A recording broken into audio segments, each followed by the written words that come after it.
ಅಮ್ಮ ನಮಸ್ತೆ. ನಮಸ್ತೆ. ಅಮ್ಮ ನಿಮ್ಮ ಹೆಸರು? ನನ್ನ ಹೆಸರು ಶಶಿಕಲಾ ಅಂತ. ಶಶಿಕಲಾ ಅಂತ. ಅಮ್ಮ ಎಲ್ಲಿಂದ ಬರ್ತಿದ್ರಿ ನೀವು? ಶ್ರೀನಿವಾಸ ನಗರದಿಂದ ಬರ್ತಾ ಇದ್ದೀನಿ. ಶ್ರೀನಿವಾಸ ನಗರದಿಂದ ಬರ್ತಿದ್ರಿ. ಅಮ್ಮ ನಿಮ್ಗೆ ಸರಕೇರ್ ಬಗ್ಗೆ ಯಾರಮ್ಮ ತಿಳಿಸಿದ್ ನಿಮ್ಗೆ?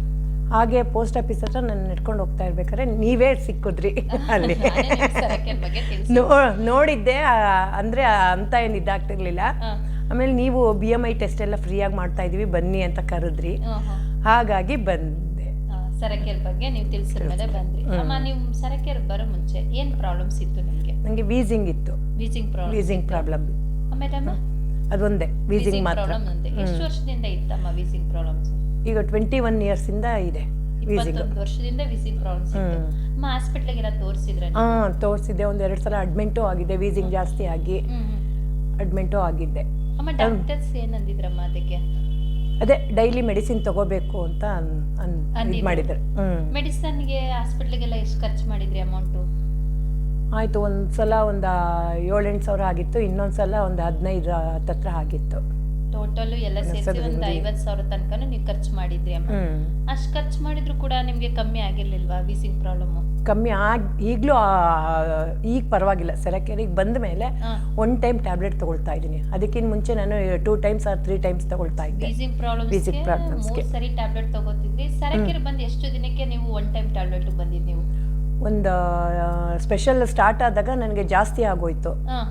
ಆವಾಗ ಮತ್ತೆ 2-3 ಸಮಯ ತಗೊಳ್ತಾ ಇದ್ದೆ. ಆಮೇಲೆ ಸ್ಪೆಷಲ್ಲು 1 ವಾರ ತಗೊಂಡ್ಮೇಲೆ ಸ್ವಲ್ಪ ಆ ನೀರು ಮತ್ತು ಆ ಬೆಡ್ ಥೆರಪಿ ಎಲ್ಲ ತಗೊಂಡ್ಮೇಲೆ ನನಗೆ ಕಮ್ಮಿ ಆಗ್ತಾ ಬಂತು. ಅಂದ್ರೆ ನಿಮ್ಗೆ ಈಗ ಸ್ಪೆಷಲ್ ಥೆರಪಿ ಸ್ಟಾರ್ಟ್ ಆದಾಗ ಏನಾಯ್ತು ಅಂದ್ರೆ CCV ಪೆಡಲ್ ಥೆರಪಿ ಮಾಡ್ಬೇಕಾದ್ರೆ ಆ ವೀಸಿಂಗ್ ಪ್ರಾಬ್ಲಮ್ಸ್ ಎಲ್ಲ ನಿಮ್ಗೆ ಆಚೆ ಬರೋದಕ್ಕೆ ಸ್ವಲ್ಪ ಜಾಸ್ತಿ ಆಯ್ತು. ಅವಾಗ ನಿಮ್ಗೆ ಅಯ್ಯಪ್ಪ ಏನಪ್ಪ ಜಾಸ್ತಿ ಐತೈತೆ ಬರೋದ ಬೇಡವಾ ಅಂತ? ಇಲ್ಲ ಅವಾಗ ಹೇಳಿದ್ರು, ನಮಗೆ ಸಿಸ್ಟರ್ಸ್ ಹೇಳಿದ್ರು ಜಾಸ್ತಿಯಾಗಿ ಆಮೇಲೆ ಕಮ್ಮಿ ಆಗುತ್ತೆ ನಿಮಗೆ ಅಂತ ಅಂದ್ಬಿಟ್ಟು ಅವರು ಹೇಳಿದ್ಮೇಲೆ ನಾನು ಧೈರ್ಯವಾಗಿ ಬರಕ್ಕೆ ಸ್ಟಾರ್ಟ್ ಮಾಡಿದೆ. ಏನಾದರೂ ಪರವಾಗಿಲ್ಲ ಅಂದ್ಕೊಂಡು. ಆಮೇಲೆ ಸ್ಪೆಷಲ್ ಮುಗಿಯೋಷ್ಟರಲ್ಲಿ ನಿಮಗೆ ಸ್ವಲ್ಪ ಮಟ್ಟಿಗೆ ಕಮ್ಮಿ ಆಯಿತು. ಈಗ 50% ಕಮ್ಮಿ ಆಗಿದೆ ನನಗೆ. ಈಗ ನಾನು ಬಂದು 7-8 ತಿಂಗಳಾಗಿದೆ ಸೆರಕೇರ್ಗೆ. 50% ಕಮ್ಮಿ ಆಗಿದೆ. ಈಗ 1 ಟೈಮ್ ತಗೊಳ್ತಾ ಇದ್ದೀನಿ. 1 ಟೈಮ್ ಟ್ಯಾಬ್ಲೆಟ್ ತಗೋತಿದ್ರೆ ಆಗ 3 ಟೈಮ್ ಟ್ಯಾಬ್ಲೆಟ್ ತಗೋತಿದ್ರು. ಇವತ್ತಿನ ದಿನ ಸೆರಕೇರ್ ಬಂದು ನೀವು ಥೆರಪಿ ತಗೊಂಡ್ಮೇಲೆ 1 ಟೈಮ್ ಟ್ಯಾಬ್ಲೆಟ್ಗೆ ಬಂದಿದ್ದೀನಿ. ಅದೆಲ್ಲ ನೀವು ಚೆನ್ನಾಗಾದ್ಮೇಲೆ ನಿಮ್ಮ ಮನೆಗೂ ಕೂಡ ಆರೋಗ್ಯ ದೇವತೆ ಬೇಕು ಅಂತ ತಗೊಂಡ್ರಲ್ಲಮ್ಮ. ಹೌದು. ಯಾವ ಕಾರಣದಿಂದ ನಿಮ್ಮ ಆರೋಗ್ಯ ದೇವತೆನ ಮನೆಗೆ ತಗೊಂಡಿದ್ದು? ಈಗ ಮನೆ ಮಂದಿ ಎಲ್ಲ ಉಪಯೋಗಿಸ್ಕೋಬೋದಲ್ಲ ಅನ್ನೋ ಇದಕ್ಕೋಸ್ಕರ.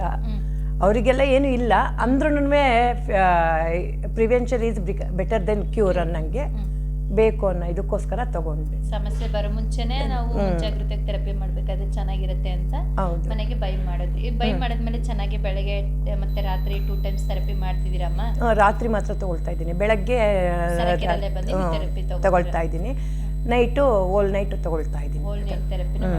ಈಗ ಇಷ್ಟು ದಿನ ಆಯ್ತು ಬೈ ಮಾಡಿ. ಎಷ್ಟು ದಿನ ಆಯ್ತು ನೀವು ಮನೆಗೆ ಬೈ ಮಾಡಿ ಇದನ್ನ? 3 months ಆಯ್ತು. 3 months ಆಯ್ತು. ಈ 3 months ಇಂದ ರೆಗ್ಯುಲರ್ ಆಗಿ ಇದನ್ನ ಬಳಸ್ತಿದ್ದೀರಾ ಅಮ್ಮ. ಈಗ ಎಷ್ಟೊಂದು ಜನ ಅಪ್ಪ ಅಮ್ಮದಿರು ನಮ್ಮ ಸರಕೇರ್ ಬರ್ತಾರಲ್ವಾ, ಅವ್ರಿಗೆ ನೀವೇನ್ ಹೇಳಕ್ ಇಷ್ಟಪಡ್ತೀರಮ್ಮ? ಎಲ್ಲ ಕಂಟಿನ್ಯೂಸ್ ಆಗಿ ಬನ್ನಿ, ಬಂದು ಫ್ರೀಯಾಗಿ ಕೊಡೋ ಅಂಥದ್ದನ್ನು ಏನಕ್ಕೆ ಯುಟಿಲೈಸ್ ಮಾಡ್ಕೋಬಾರ್ದು. ಥೆರಪಿ ತಗೊಳ್ಳಿ. ಹಾಗೆ ನಿಮ್ಮ ಮನೆ ಮಂದಿಗೂ ಕರ್ಕೊಂಬನ್ನಿ. ಅವ್ರು ಬರೋಕ್ಕಾಗಲಿಲ್ಲ ಅಂದ್ರೂ ಪ್ರಾಡಕ್ಟ್ ತೊಗೊಂಡಾದ್ರೂ ಮನೆಗೆ ಇದು ಮಾಡಿ ಕಾಪಾಡ್ಕೊಳ್ಳಿ ಅಂತ ಹೇಳ್ತೀರಾ. ಸರಿ ಅಮ್ಮ, ಧನ್ಯವಾದ. Thank you.